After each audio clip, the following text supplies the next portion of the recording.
Então vamos lá, olhe para a tela. Eu chamo de a série de Caminhos do Espírito e Cartas de Amor do Senhor pela sua igreja. Espero que a Miri coloque, não estou sem retorno aqui para mim. Já está com vocês as imagens? Estão vendo na tela? Não. Não. O que é que há, Júnior? Não tem canto nenhum.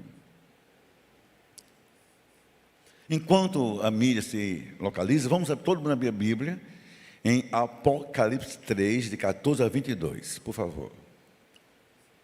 Eu não coloquei assim tudo que eu vou dizer, somente o básico, mas eu gosto muito que você leia esse texto na sua Bíblia, porque eu leio sempre a versão ARA, Almeida, Revista e Atualizada, mas tem gente que lê a NVI e muda alguns só termos. Claro que a mensagem é a mesma.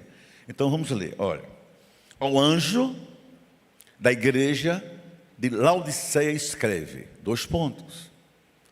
Então Jesus começa sempre assim, carta para a igreja, através do seu pastor. Estas coisas diz o amém, a testemunha verdadeira, o princípio da criação de Deus. No sentido correto, esse amém, o princípio, tudo é com letra maiúscula, também é testemunho, que são referências a Jesus Cristo, adjetivos que ele dá a ele mesmo. Então ele se apresenta, a gente vai ver isso, e fala, conheço as tuas obras, que nem és frio e nem és quente. Jesus não faz nenhum elogio a essa igreja. Filadélfia, ele não faz nenhuma crítica, só elogia. Laodiceia, nenhum elogio, só crítica. Sei que nem és frio e nem és quente. Embora use o termo masculino, escrevendo ao pastor da igreja, o pastor personifica a igreja, a carta é para a igreja, para que o pastor leia, o líder leia. Quem dera fosses frio ou quente. Olha que expressão fantástica. Assim, porque és morno e nem és quente nem és frio, eu estou a ponto, ainda não fiz isso, mas estou a ponto de vomitar-te da minha boca. Que coisa impressionante isso. Estou rico e abastado, tu dizes. De nada preciso, ou de alguma coisa, de nada preciso, de coisa nenhuma preciso. Mas nem sabes, na verdade, que tu és infeliz, és miserável, cego e nu. Provavelmente não podia haver um diagnóstico mais triste para uma igreja, para um pastor ouvir da boca do noivo da igreja, Jesus Cristo. Mas ele prossegue, vamos ler até o versículo 18, por favor. Pode prosseguir. Pois então eu te aconselho, eu estou lendo do meu jeito para não ficar cansativo, para você só acompanha. Vou só pedir que quem está na mídia, que por favor me acompanhe para não quebrar a sequência.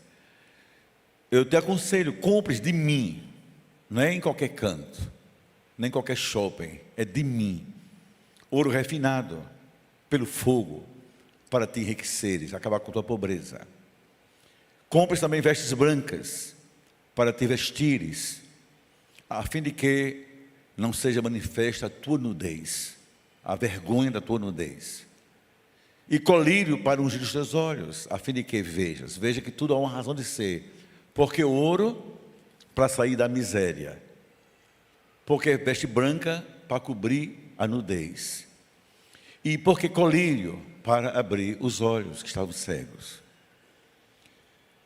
Se, pois, eu repreendo e disciplino a tantos quanto amo. Olha que palavra séria. Se, pois, zeloso e arrepende-te. Eis que estou à porta e bato.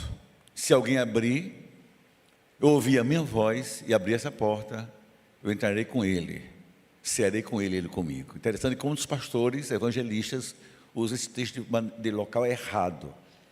Esse não foi um texto que Jesus disse para quem não é crente. A gente aplica porque o Espírito Santo faz milagres, mas esse texto ele diz para a igreja.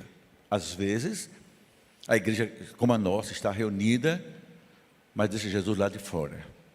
Imagine, que é uma igreja com Cristo lá de fora. O que é um crente com Cristo fora do seu coração. Ele está dizendo à sua igreja: eu quero entrar. Está dizendo a mim e a você: eu quero entrar. Você abre a porta. Na sequência, como sempre, ele faz um fechamento, todas elas, uma promessa aos que vencerem e uma advertência sobre o Espírito Santo. Ao vencedor, darei que se sente comigo no meu trono. Nosso lugar é com ele, reinando, como a gente viu quando estou sobre Sardes. Como também eu venci e me sentei com o meu Pai no seu trono. Quando Estevão foi apedrejado, ele disse aos algozes judeus: vocês me matam, mas agora estou vendo o meu Jesus em pé à direita de Deus. Isso lhe custou as últimas pedras. Foi tido como blasfêmia, mas era apenas uma visão espiritual. E ele diz assim: quem tem ouvidos, ouça o que diz o Espírito à igreja. Agora a gente vai voltar para o início, porque eu vou chamando ponto por ponto com vocês. Por favor, coloque a tela de abertura sobre a igreja de Filadélfia.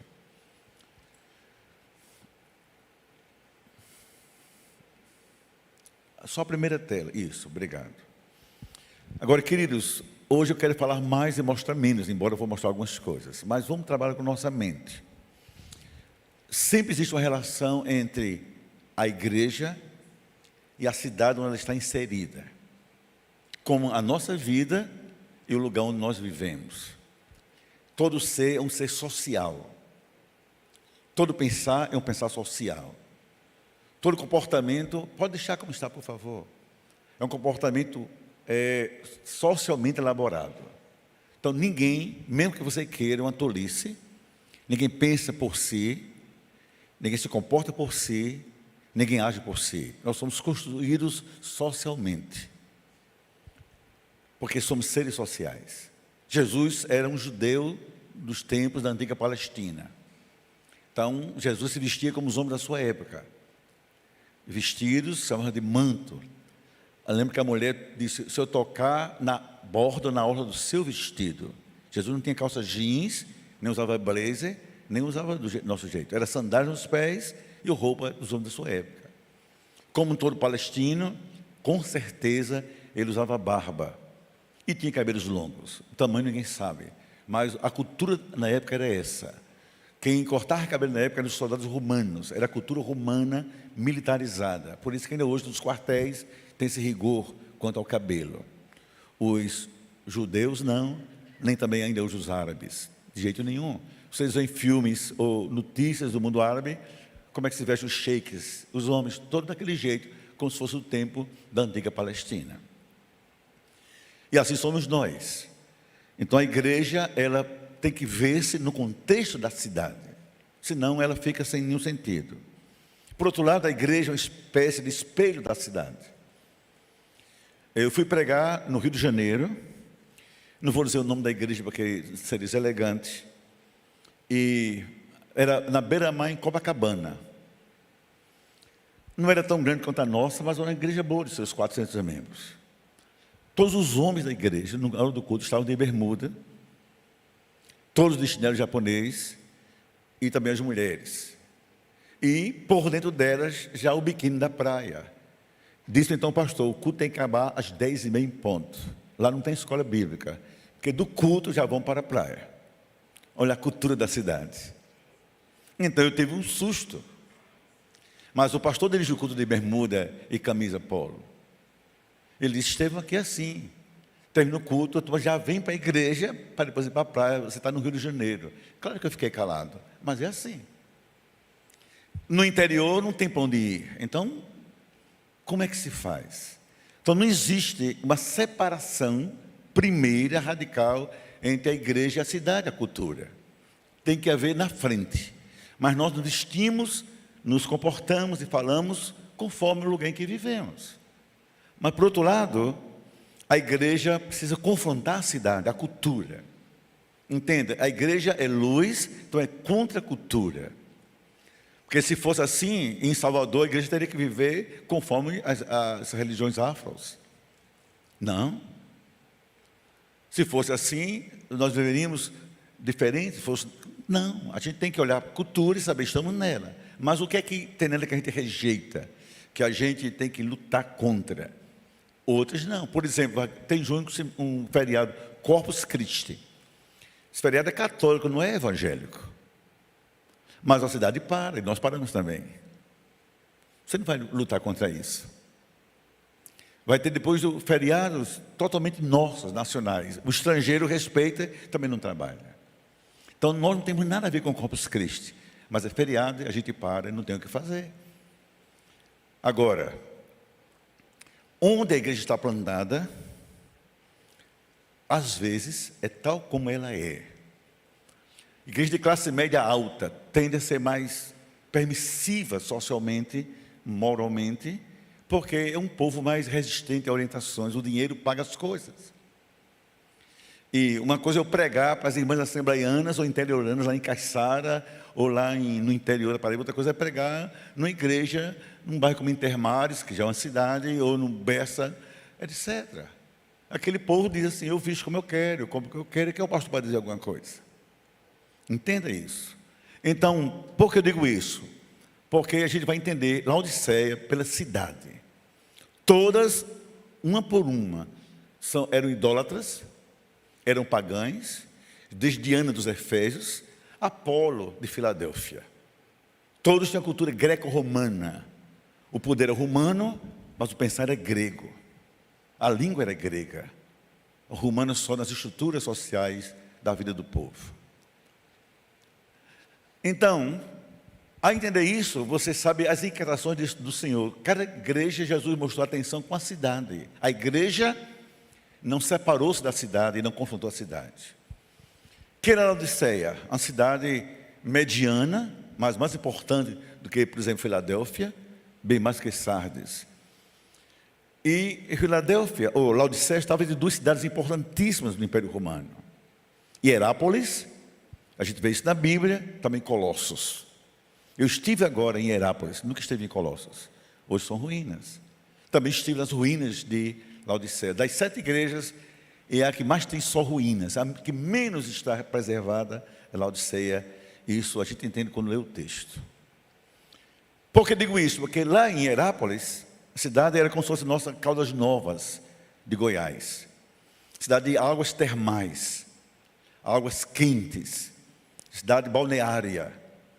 E naquela época eram águas medicinais. Água aproveitada para a medicina do momento. O oposto disso era Colossos. Você vê na história de Colossos, eram águas frias para refrigério.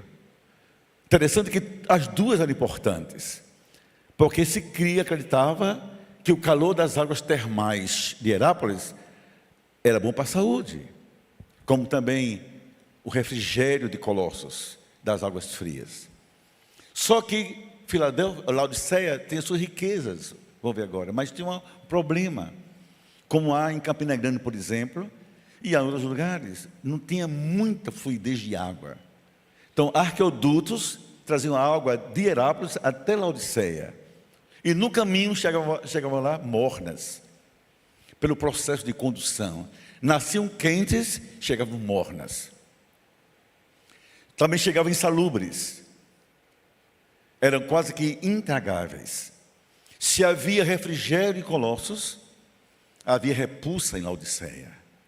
Faltava água. Muitas vezes, eu fiz retiro espiritual em Campina Grande, naquela região da Grande Campina Grande, em Lagoa Seca, e a gente parou o retiro, porque não tinha mais água. E por anos, era quase que insuportável beber água direto de Campina Grande, como também no sertão de alguma cidade nossa, porque não tem gosto de nada, é até meio repugnante. Processos industrializados, modernos, ajudaram a equacionar, não, a minimizar esse problema. Ainda hoje é esse problema. Então, você entendendo Laodiceia, entre as duas cidades, entende a linguagem de Jesus. Tu nem és fria, como Colossos, nem quente como Hierápolis, tu és morna. O problema é que a água morna não serve para nada naquele tempo. Entenda isso. Eu me trato com água termal e me refrigero na água fria, mas você não serve. Então vem a questão: da inutilidade. Para que serve o que não serve? E para a gente, para que serve quem não serve? 3 eram riquezas de Laodiceia. Qualquer pesquisa histórica, geográfica e cultural lhe prova isso. Primeiro, ela tem 3 riquezas. Era uma cidade de comércio e indústria têxtil. Tinha uma lã preta nas suas campinas, que era produzida, que era trabalhada e que enriquecia a cidade desse comércio. Pessoas vinham de longe do império comprar em Laodiceia. Como a gente tem em cidades como Teresópolis, no Rio de Janeiro, onde o comércio de malha movimenta a cidade. Imagine isso há 2.000 anos atrás. A segunda coisa é que ela era o maior centro médico do império, depois de Tiatira. Mas qual a diferença? É que em Laodiceia, eu falo de proporções da época, a força era a oftalmologia, se a gente poderia chamar assim. Eles produziam colírio. Cidade, o mundo inteiro da época ia para lá comprar colírio. Por isso, ele vai dizer: eu te aconselho que compre a mim colírio, para que vejas. E terceiro, uma cidade muito rica em recurso financeiro. Era um centro de negócios, como era Corinto, na época. Cidade cosmopolita no caminho do império. E uma das coisas fortes de Laodiceia era o comércio do ouro. O comércio de pedras preciosas. Por isso ele vai dizer: tu és rica, pensas que vês e pensas que estás bem vestida, mas tu és miserável, tu és cega, tu estás nua. Por quê? Porque o que a cidade você incorporou do ponto de vista carnal. Você não confrontou para iluminar, não confrontou sobre o que é realmente riqueza. Você tornou-se refém da cidade. Eu fico muito triste quando às vezes, eu ando muito no Brasil, e aqui eu não faço crítica a nenhum pastor, só a cultura. Há igrejas que no carnaval tem seus blocos, no São João tem suas quadrilhas, e dentro das tradições mundanas da sociedade, elas incorporam dando uma roupagem religiosa. Mais ou menos como a síndrome de Laodiceia. A gente absolve, mas não confronta. No final, a gente não é útil para nada. Algumas coisas têm que ser úteis. Por que fazemos isso? Só para a gente se divertir? E que mensagem temos para a cidade? Só dessa maneira. Vamos agora começar a dissecar o texto. Jesus se apresenta à igreja. Versículo 14, por favor, 3:14.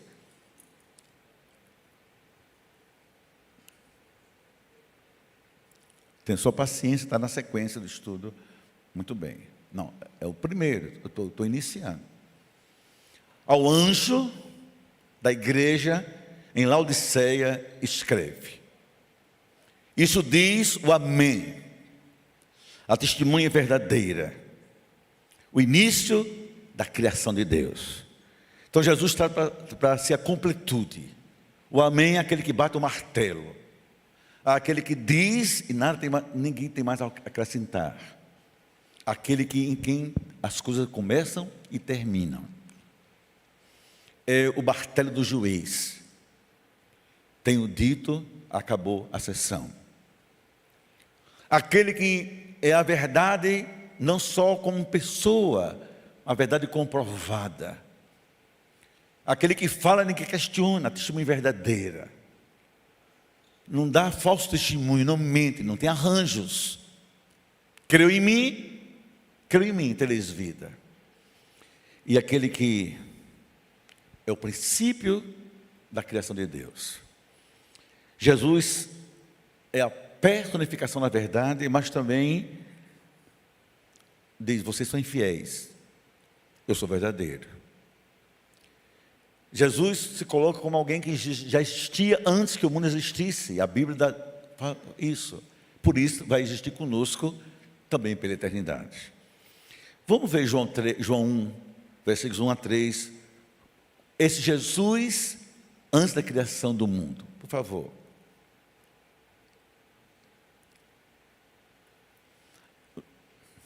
Isso. Se a mesa me acompanhar, Júnior, aí não vai ter problema, mas desse jeito eu vou ficando estressado, porque está o ritmo diferente. Eu vou numa sequência. Vamos ler comigo todos juntos, João 1, de 1 a 3. 1, 2, 3. Não, todo mundo, 1, 2, 3.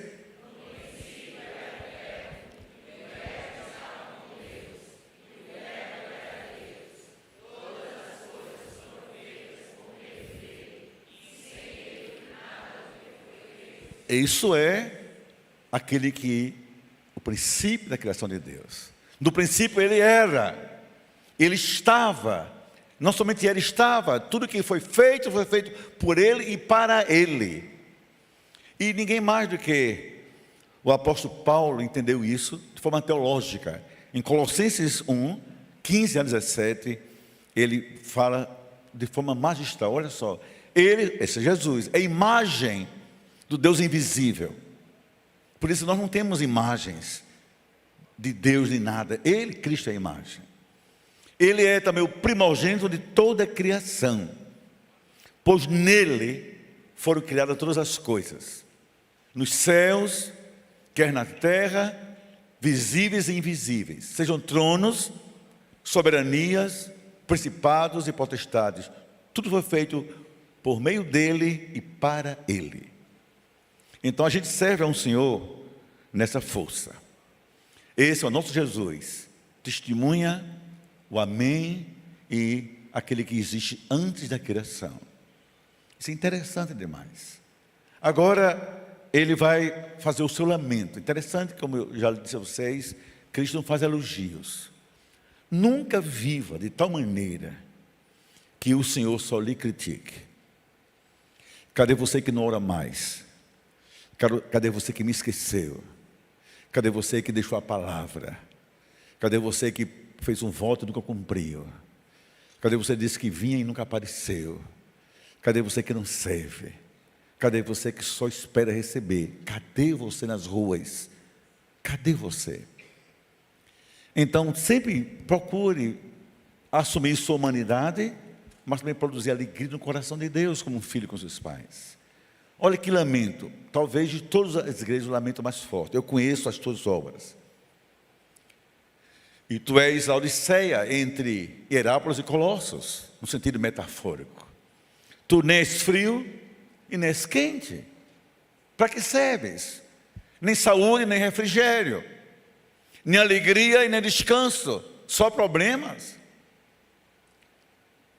Assim, pense comigo de Jesus. Quem me dera fosses uma coisa ou outra. Como és morno. Escuta, Laodiceia. Eu estou te suportando pela minha graça. Mas ou você muda, ou estou a ponto de dizer, cai fora do meu projeto do reino. Vomitar-te da minha boca. Claro que isso é uma expressão metafórica. Tudo isso, irmãos, cria na gente pensamentos. O que é um crente inútil? Lembra da parábola da figueira, ou até também do exemplo da figueira. Você não tem fruto, eu vou te amaldiçoar. Para que somente folhas e nada mais? Aquele crente quente representa na Bíblia a pessoa que serve ao reino. Aqui não tem nada a ver com pentecostalismo. Por favor, não venha com essa pobreza teológica. Tem a ver com presença ativa e necessária. Aquele que aquece o reino, os caminhos do reino, as pregações do reino, a vida do reino. Algo que desce para ser saúde para os outros, cuja vida, cuja voz, cujo testemunho é para edificar o reino. São as águas que vêm de Hierápolis. Aquele crente que serve ao Senhor, por isso o Senhor preserva na sua igreja. Que alegra o Senhor, porque é útil o seu reino.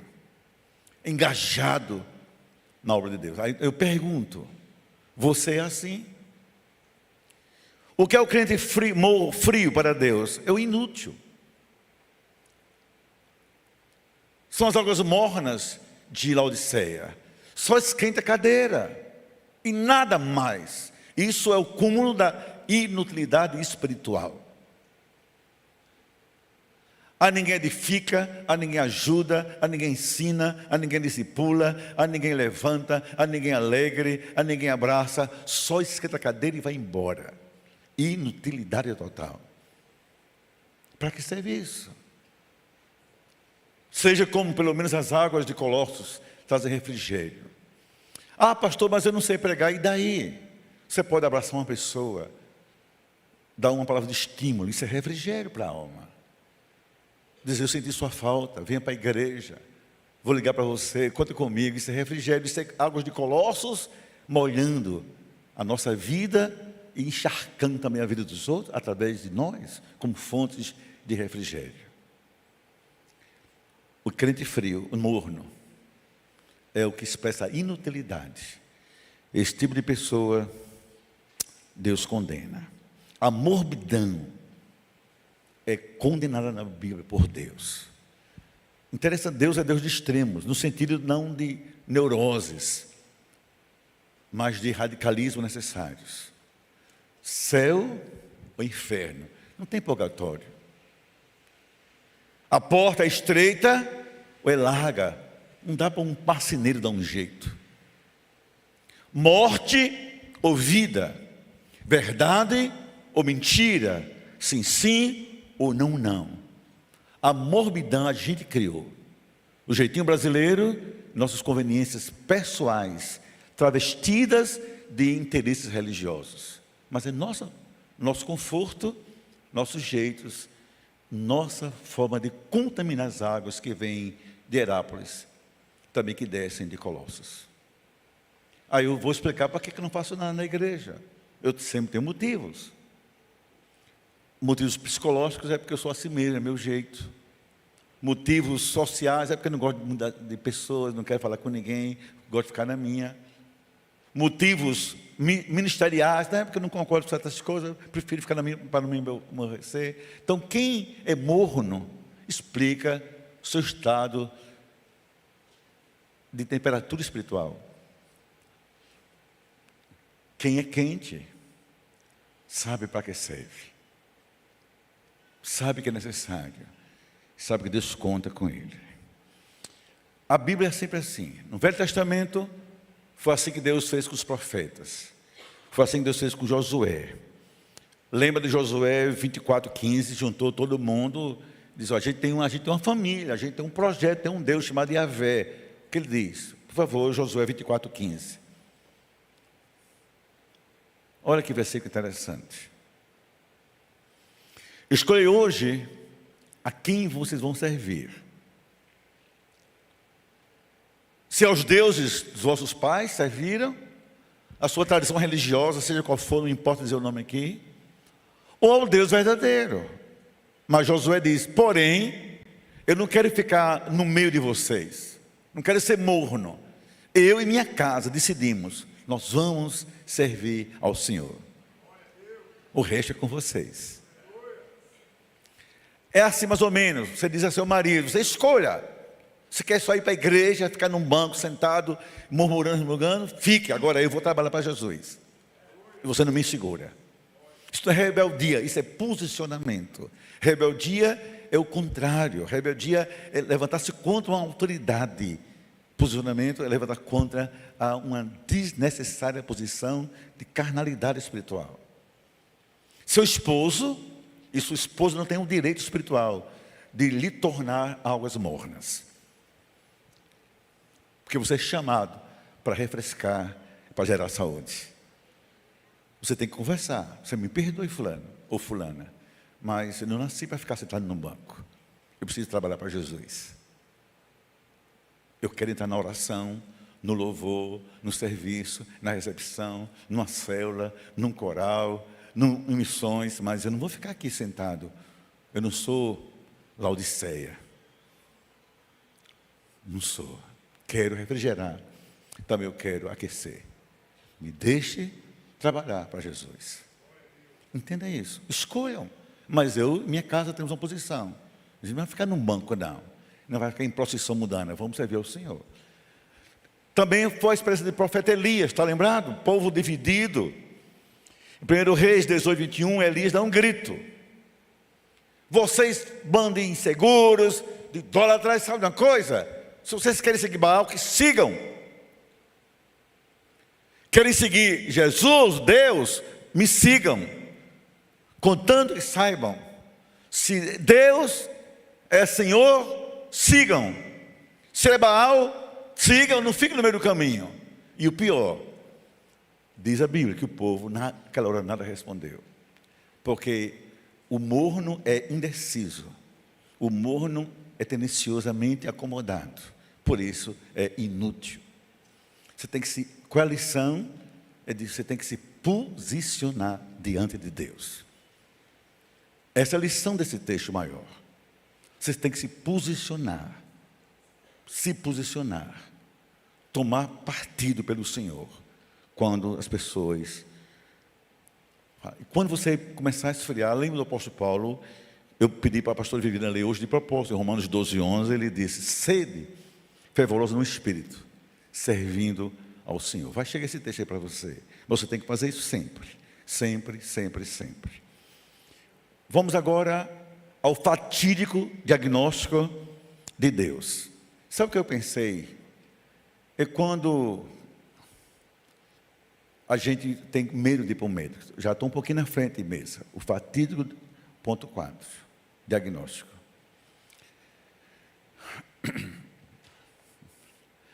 Eu não posso dizer muita coisa, porque a gente está ao vivo na internet. Mas eu escuto tanta gente assim. Tem medo de ir no médico. De ouvir, que talvez saiba que vai ouvir, mas está com medo. Então, quando você se colocar diante de Deus, você tem que saber que vai ouvir verdades. Deus não é político, Deus não é brasileiro para dar jeitinho em nada, Deus é a verdade. A igreja é a noiva de Cristo, é a verdade.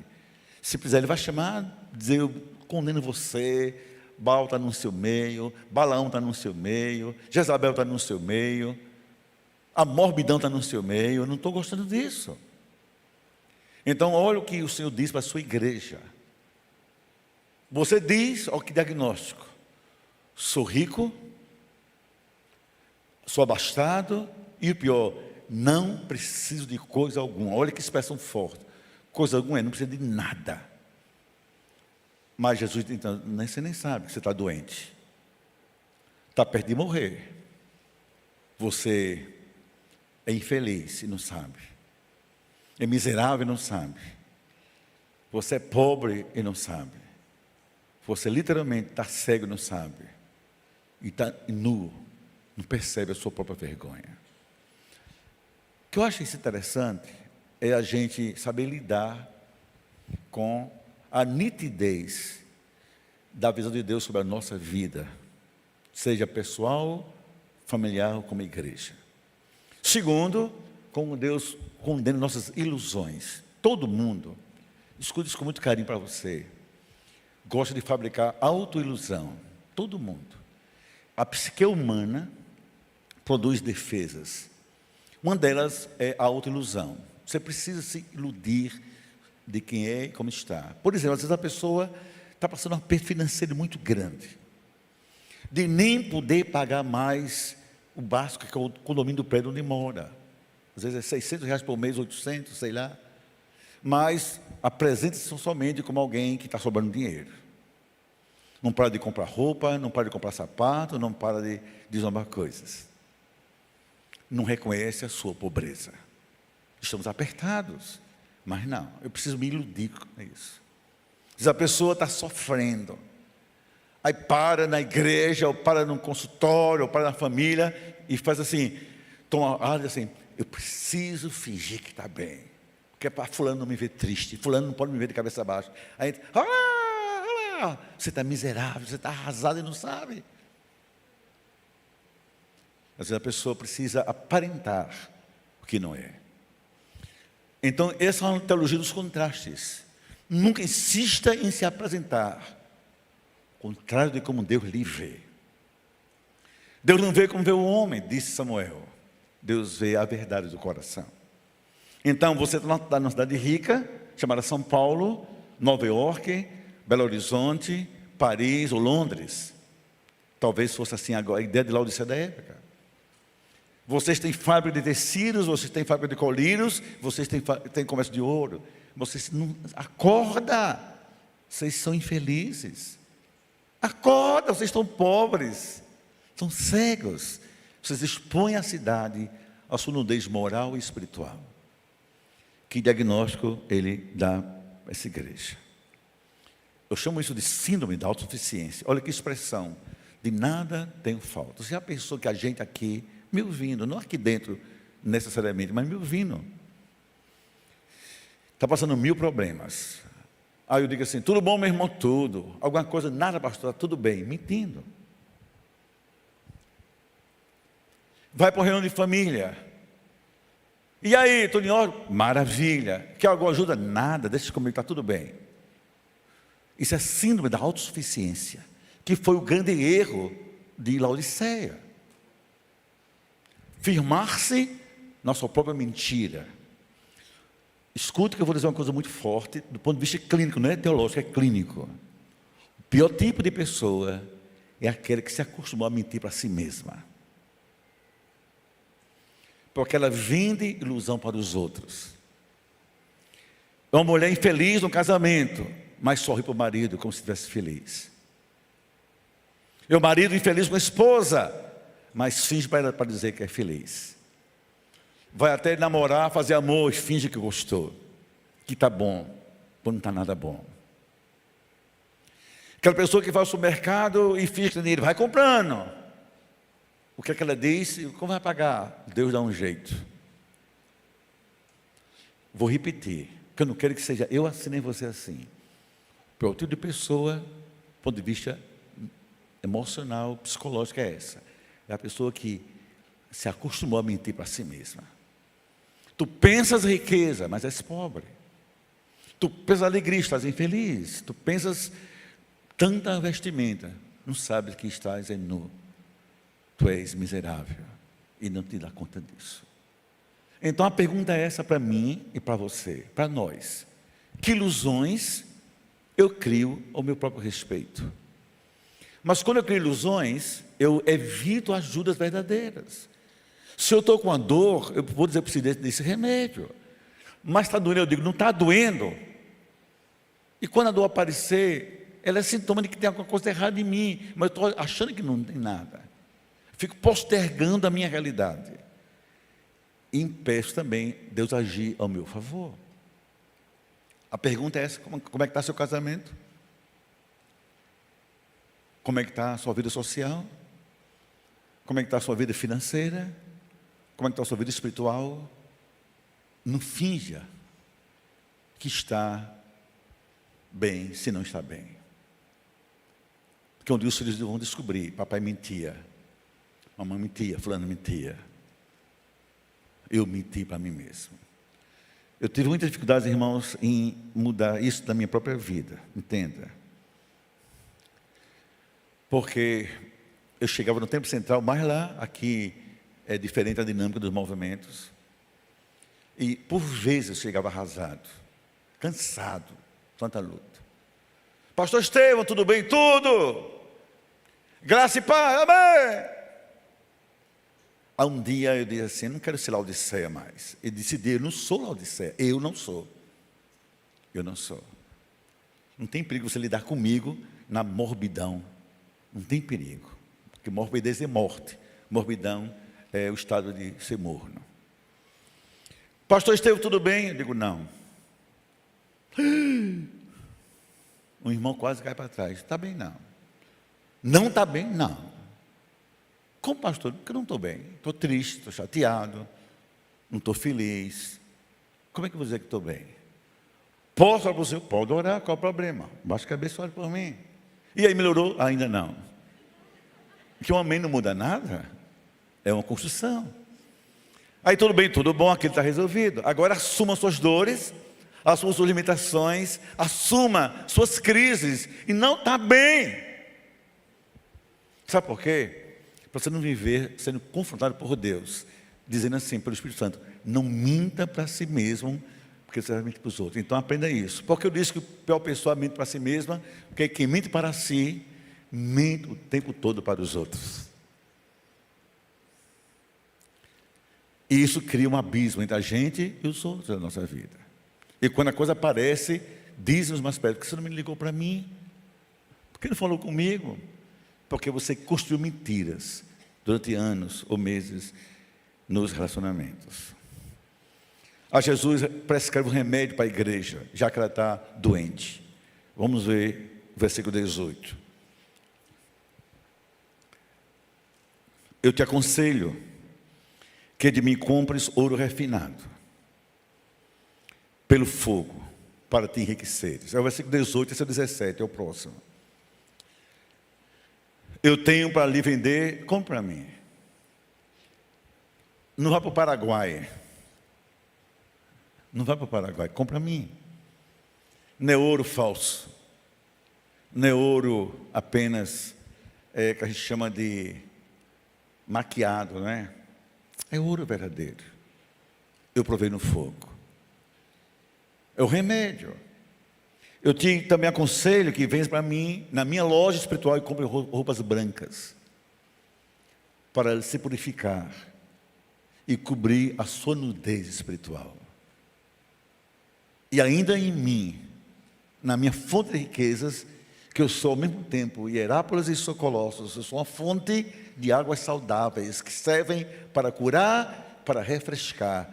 Vinde a mim, eu sou os pastos verdejantes, como também colírio, para que seus olhos sejam abertos, porque você não pode viver cego. Gente, essa obra, talvez a principal do Espírito Santo em nossa vida. Quando a gente tem a síndrome do pentecostal, não, a gente só tem o Espírito Santo, só a cartaz espiritual. Eu preciso ir para o Espírito Santo para ele me movimentar, ele me derrubar, ele me alegrar, eu falar a língua, profetizar. Essa cartaz é uma experiência com o Espírito Santo, mas não é a ação direta do Espírito em nós. A ação do Espírito em nós é de confrontação. Ele veio para mostrar a justiça e também o juízo. Veio confrontar tudo que é em nós. Então, venha para mim.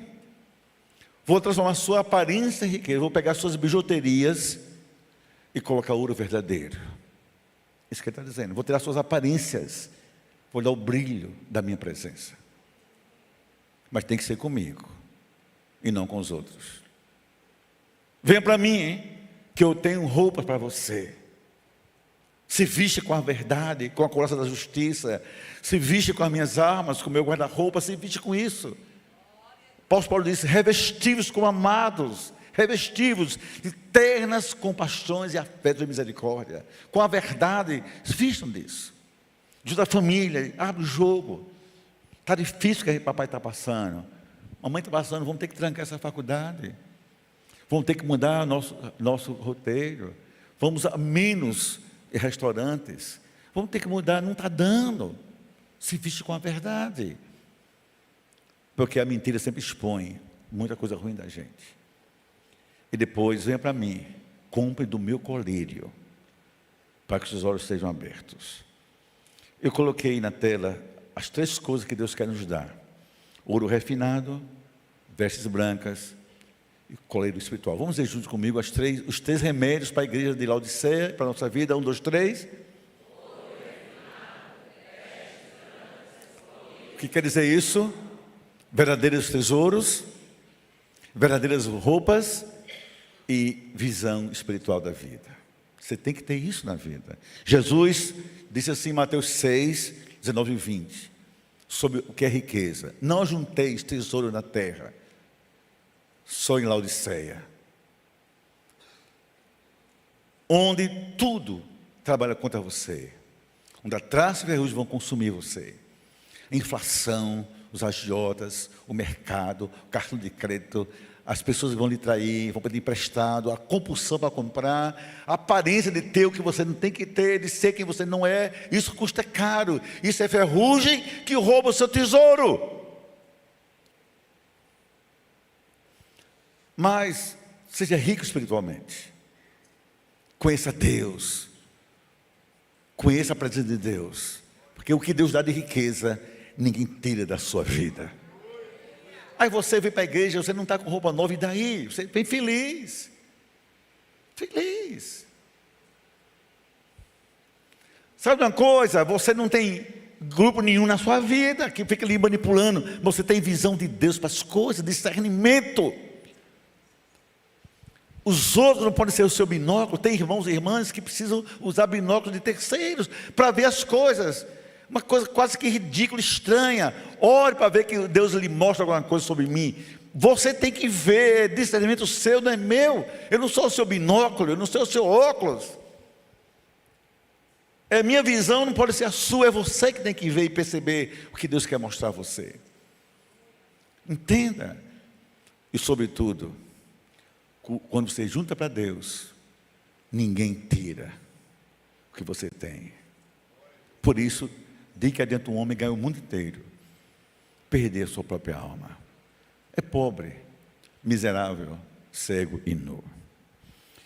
O apóstolo Paulo vai falar sobre visão espiritual. Eu gosto disso, irmãos. Aliás, uma das coisas que eu mais gosto, que eu mais peço a Deus. Eu não quero ter só visão teológica. Toda teologia é expressão de um grupo que pensa daquele jeito, mas tem que pensar diferente. Ninguém detém a verdade teológica, nem a verdade de interpretação. Ninguém. É uma imbecilidade, uma idiotice você pensar isso. Você escolhe por sua conveniência de pensamento e da própria teologia sua. Acabou. Mas aquilo não é a verdade última. Aquilo é a verdade de alguém que você entendeu, assimilou e guardou, e aceitou e pronto. Mas aquilo não é o todo, é parte do todo que você gosta de consumir. Por exemplo, um irmão é calvinista. Pronto, ele pensa a salvação a partir daquele grupo chamado calvinista. Mas outros irmãos são arminianos, pensam a partir da graça para todo mundo. Nenhum nem outro tem a verdade última, só quem sabe é Deus. Mas aquilo, não brigue pelo aquilo que é relativo. Você tem que ter olhos espirituais. É diferente, é de revelação, de discernimento de Deus para você. E quando Deus mostra a você, ninguém vê no seu binóculo. Deus lhe mostrou. E você se firma nisso. Deus me mostrou, eu vou agir assim. Olha o que diz Paulo em Efésios 1, 17 a 18. Iluminados os olhos do vosso coração, não é da vossa cara, do vosso rosto, para saberdes qual é a esperança do seu chamado, qual é a riqueza da glória da herança dos santos. Então isso se chama iluminação espiritual. Jesus disse, os olhos são a candeia do corpo. Então às vezes Deus está mostrando e você está cego.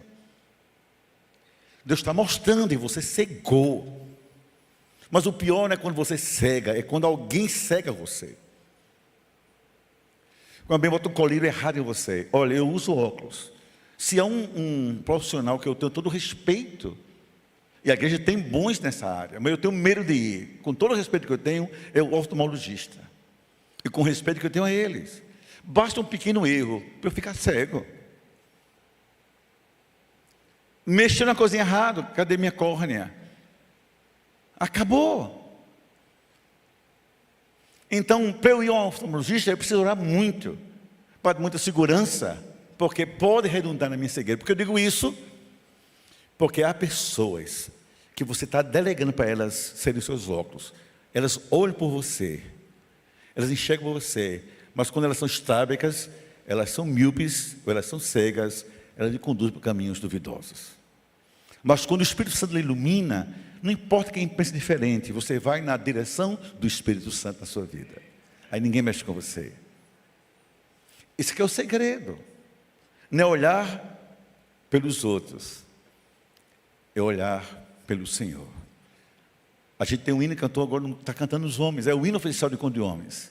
Eu acho lindo, vai cantar hoje à noite. Senhor, olha que oração, abre os olhos do meu coração, eu quero te ver. Então, baseado nisso, há um olho dentro da gente. Peça a Deus que abra esse olho, para ninguém lhe enganar. Dizer, Deus mandou, Deus mandou, Deus mandou. Há 3 coisas que você deve ter cuidado. Como quem diz assim, Deus mandou lhe dizer. Bota aí um ponto e vírgula. Não bota ponto final, um ponto e vírgula. Sabe o que eu pergunto assim? Mas por que Deus faria isso comigo? Porque Deus não me disse a mim direto, mandou você me dizer? Por que Ele faria isso? Ele pode até mandar, mas Ele precisa questionar. Às vezes a pessoa quer manipular seu comportamento e manipula em nome de Deus. Porque quando você usa Deus, você fecha diálogos, você radicaliza o seu discurso. É muito perigoso. Eu digo sempre a mim, vamos orar sobre isso. Mas eu dizer, Deus mandou eu lhe dizer, se eu estiver enganado, eu vou destruir uma vida? Diga assim, vamos orar juntos. Deus vai nos falar. Que aquilo que Deus diz para alguém, Deus diz também para outras pessoas. Para a gente ter comunhão, concordância com aquilo. Isso acontece muito com jovens. Tem só meninos e meninas lindos de Deus. Olha, Deus mandou lhe dizer que você vai namorar comigo. Quem vai resistir a um convite desse? Na hora. Aí daqui a 3 meses você está apaixonada, já beijou, já se encantou, aí vem o mesmo jeito. Deus mandou dizer que era para a gente acabar. Aí você se acaba também. Deus mandou dizer que eu abrisse esse negócio. Deus mandou dizer que é para fechar. Você acha que Deus vai brincar com a sua vida, o seu futuro? Deus não faz isso. Mas há pessoas que têm esse impulso de manipulação dos terceiros. Segundo ele dizer, eu senti de Deus. Isso é a maior aberração teológica que alguém pode dizer para outra. Você não pode sentir nada de Deus, você não pode sentir por Deus. Quer sentir de Deus. Quem sou eu para entrar no coração de Deus e sentir por Ele? Isso é uma loucura. Você pode dizer assim, eu estou orando, eu penso, vamos pensar sobre isso, mas sentir de Deus, eu não tenho esse poder de sentir de Deus. Mas eu uso isso para manipular os outros, fazer o que eu quero. Sentir de Deus que você deve me dar seu carro. Aí tem pastor picareta, por esse Brasil imundo, que diz assim para um irmão rico, eu senti de Deus que você me dá um carro zero. O cara diz assim, não importa, mas Deus mandou, eu vou dar. Tome uma Mercedes. Agora, a pessoa nunca sentiu, Deus me deu uma Kombi. Me deu um Chevette que nem fabrica. Ninguém sente de Deus coisa assim. É tudo mansão, carro importado, dinheiro, poder, influência. Isso é manipulação. Tenha cuidado. Muito cuidado. Escute. Estou lhe falando você como profeta, tenha cuidado. Não estou dizendo que Deus não fala. Mas cuidado com recados em nome de Deus. Deus mandou dizer. Deus me fez sentir por você. Como? E terceiro assim, olha, eu orei. E Deus me mostrou isso. Você diz assim, muito bem, obrigado. Deixa também eu orar, para Deus me mostrar também. Que é você que vai pisar, você que vai abrir, é você que vai viajar, é você que vai casar, você que vai fazer isso. Então, o que você vai fazer, Deus tem que lhe mostrar também. Senão você pode dançar na ilusão alheia e vai ser problema. E agora, já terminando, Jesus, como sempre, chama ao arrependimento. Acho lindo o versículo de número 19. Eu repreendo aqueles a quem amo. E ser pois zeloso e te arrepende. Na Bíblia, Jesus mantém um comportamento espiritual estável. Ele sempre chama atenção, é o lamento, a gente chama de lamento. Ele sempre diz porque lamenta, ele não vai dizer, não, ele lamenta e diz, por isso. Depois ele, quando quer, elogia, quando não quer, só lamenta. Mas ele nunca condena ninguém sem primeiro dar uma chance de se arrepender. Por isso que nós não somos como Jesus. A gente lamenta, a gente já condena. E aqueles que a gente condena, a gente não dá chance de se arrepender, porque nós somos cruéis. Então a gente sente de Deus que para manipular os outros, mas a gente não assume de Deus que a gente tem que mudar. Todo mundo, na vida, você e outros, você também, pode errar. É um direito humano, da condição humana. Não é para errar, mas pode errar. Mas todo mundo que erra tem o direito ao arrependimento, a uma segunda chance, a uma segunda milha. Então não acaba o casamento que o marido pisou na bola, que a mulher pisou na bola. Não exclua seu filho do inventário só porque ele gasta muito. Não exclua a pessoa só porque ela falhou com você. Você está agindo contra o coração de Deus. Laodiceia faz tudo errado. O Senhor diz, você está errada, mas eu lhe dou uma chance, se arrependa. Assim foi com Sardes, assim foi com Filadélfia, assim foi com Tiatira, assim foi com Esmirna e também com Éfeso. Se arrependa, mas ouça a voz do Espírito. Então a questão é agora, o que é que você tem na sua vida que está tornando-se em águas mornas? Porque você está aí sentado no banco sem fazer nada. Porque você cruzou os braços. numa frieza total para com Deus.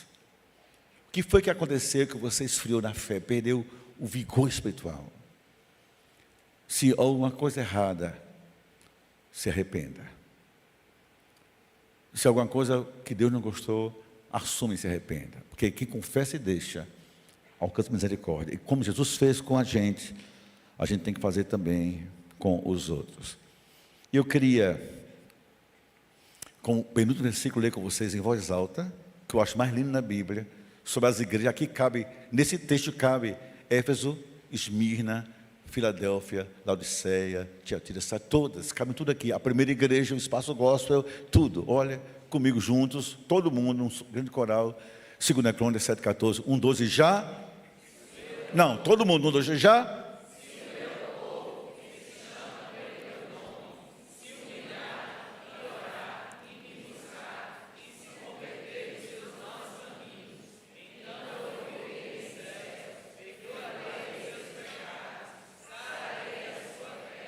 Estarão abertos os meus olhos para a oração que se fizer nesse lugar. Isso tem a ver com o templo, com a cozinha, com o quarto, com a cama, com o carro, com qualquer lugar. Se meu povo fizer isso, conta comigo.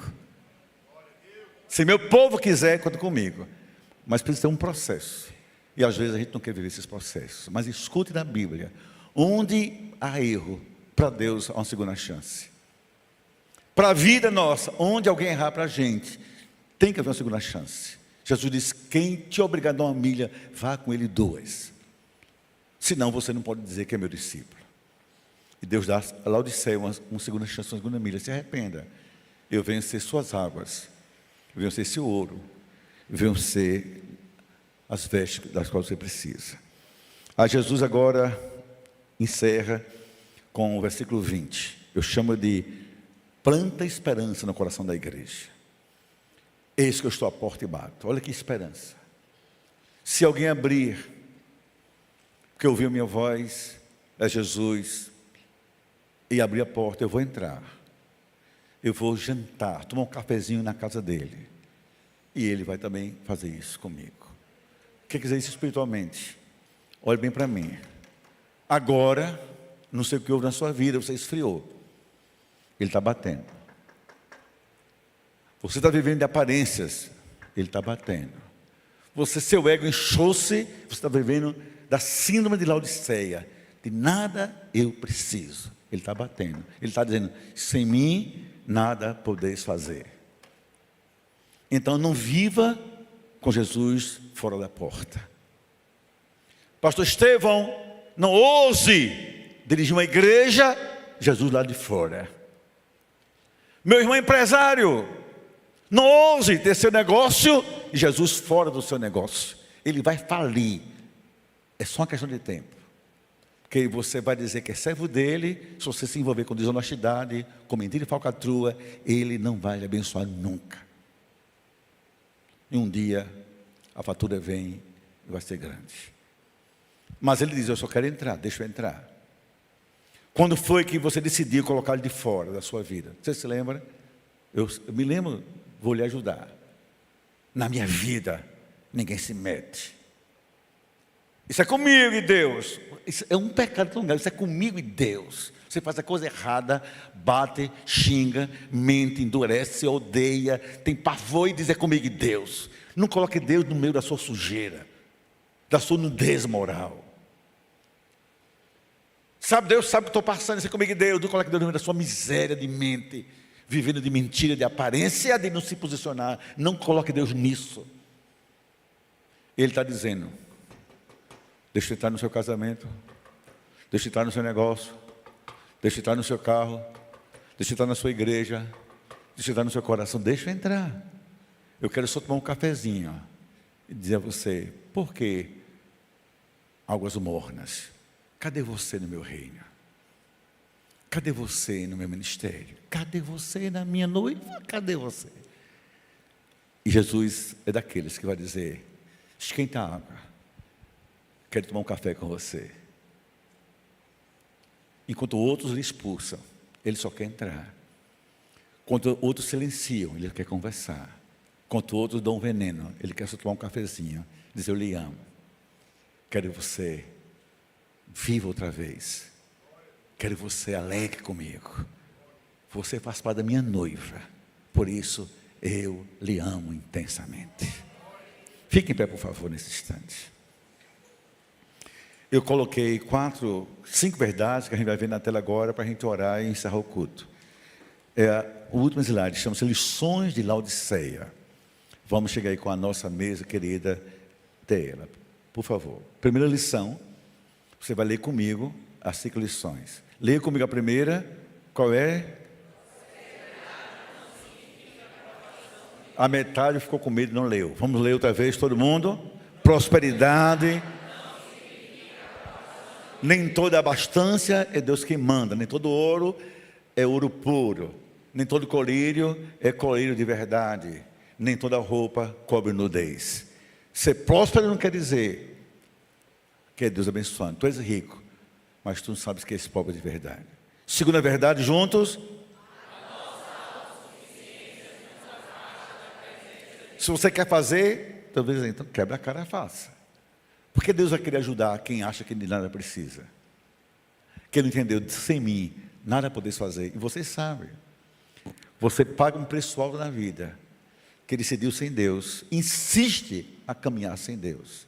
Essa autossuficiência lhe afasta de Deus. Terceira verdade qual é?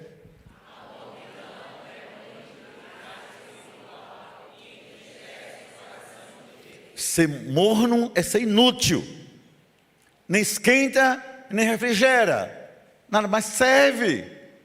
Por que eu vou fazer isso? Que Deus me expulse da sua presença. Vomitar quer dizer, vou expulsar você de dentro de mim. Você não serve mais.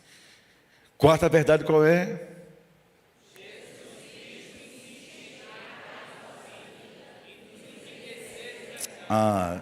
Eu vim trazer vida e vida em...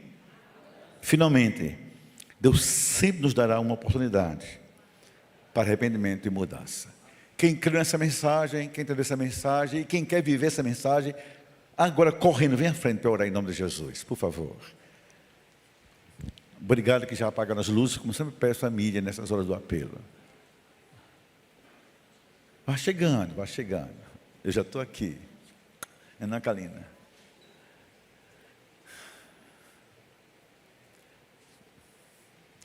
Pena que eu não tinha aqui agora quem pega o violão para cantar o Primeiro Amor. Está todo mundo lá no Retiro de Homens. Eu não estou vendo Edu, mas essa música seria agora tudo, nosso momento. Vai chegando. Vai chegando. Eu vou lhe esperar, que eu também estou com você. Deixa eu também ficar com você de joelhos. Pai amado Senhor, obrigado pela bênção de estudarmos juntos como igreja essa série de 7 cartas. Caminhos do Espírito. Ó Pai, na verdade elas foram escritas para nós.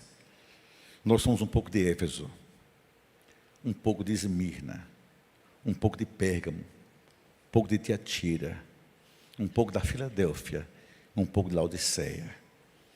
Ó Pai, mas também Deus, em cada um nós temos um convite a nos posicionarmos no Teu nome. Como em Éfeso, ó Pai, a gente volta ao primeiro amor. Como em Laodiceia, a gente volta a ser útil ao Teu reino. Ó Pai, como nas outras a gente deixar a idolatria, deixar tudo que entristece, ó Pai, e colocar o Senhor no centro da nossa vida. Senhor, queremos ser ricos da Tua presença. Queremos ser milionários da Tua graça. Queremos abundar, Senhor, da Tua beleza em nós, da Tua palavra em nós, como fontes termais de águas vivas. Como diz Jesus, quem crê em mim, rios de águas vivas fluirão do seu interior. Não mornas, mas aquecedoras. Não mornas, Senhor, mas refrescantes. Porque assim é quem Te conhece. Abençoe cada pessoa aqui.